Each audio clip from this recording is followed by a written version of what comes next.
In this video, I'm going to discuss about continental drift theory given by Wegener in 1912. Aim of the theory was to he explained that regarding the climate changes, and these changes can be explained by two ways. The one is if the continents remained stationary throughout the geological history, the climatic zones would have shifted from one place to other.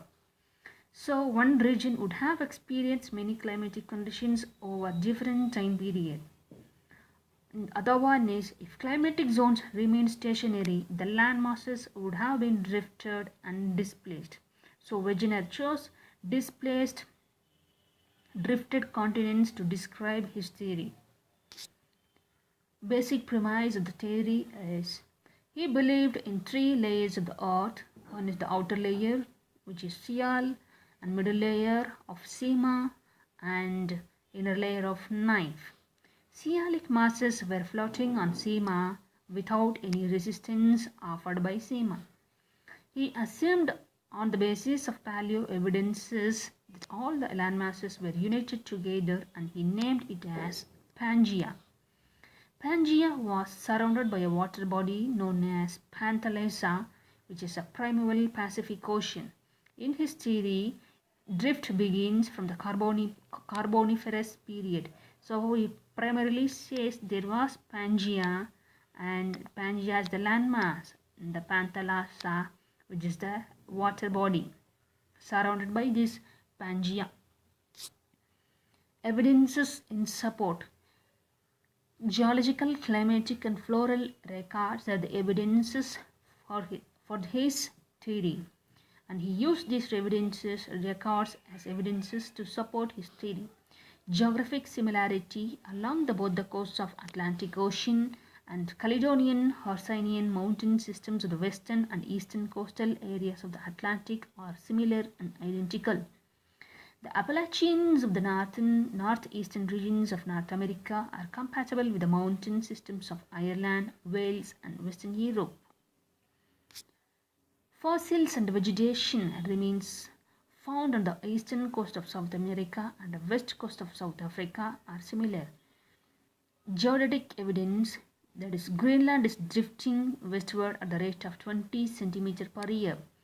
Behavior of lemmings, which is a small animals, ran towards west when their population increased. As he said that this landmass was united once, so they were started moving towards west when the population increased. So the same behavior is seen even today. Glossopteris flora distributed in India, South Africa, Australia, and Falkland Islands. So this distribution also shows that spread of this flora.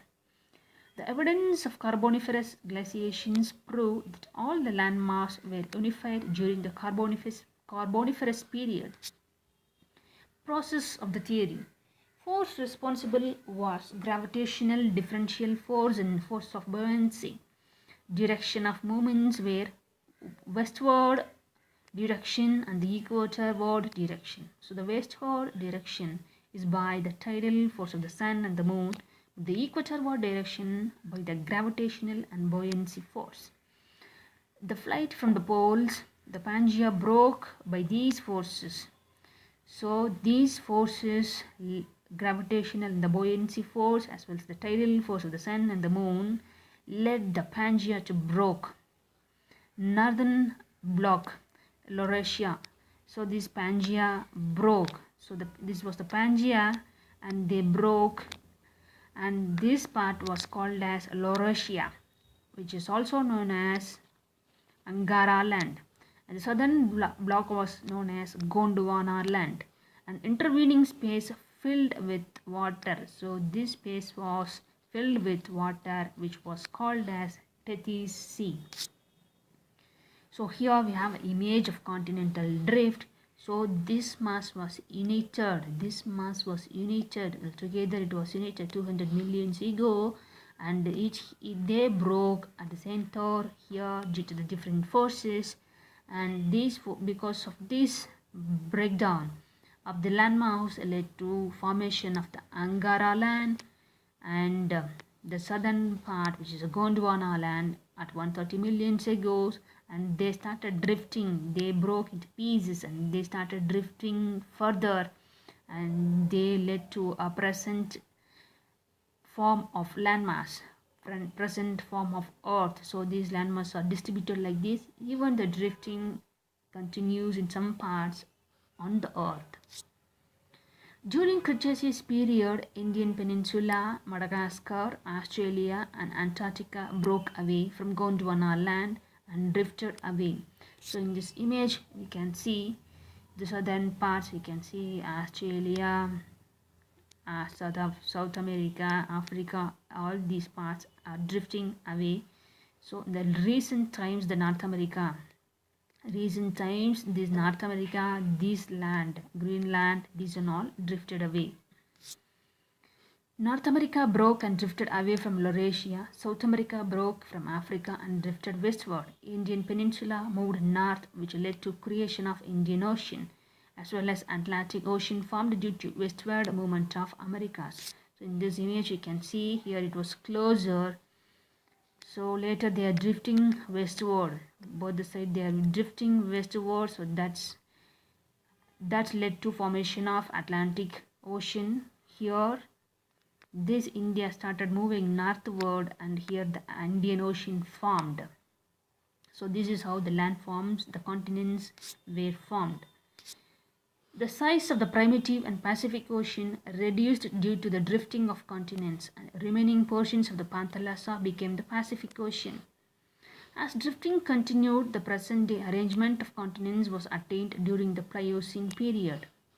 Attempted to solve the process of mountain building.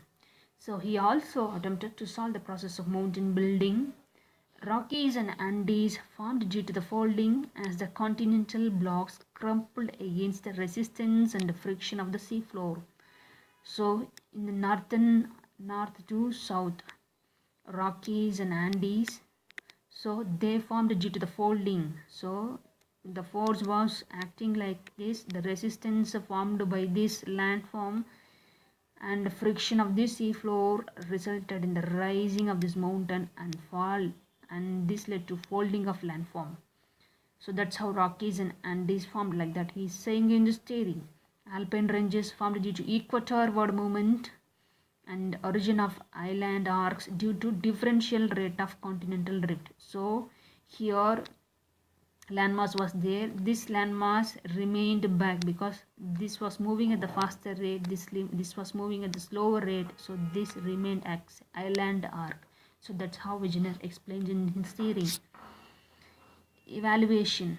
The forces applied by Wegener was not sufficient to cause drift, as well as there was a contrasting view about his theory, because initially he says that cealic masses were floating freely over seam without any friction, but later when he was explaining about the mountain building, the process of mountain building, he also explains that he said resistance offered by SEMA while explaining mountain building, because some kind of a friction and a resistance is offered by the SEMA which led to mountain building.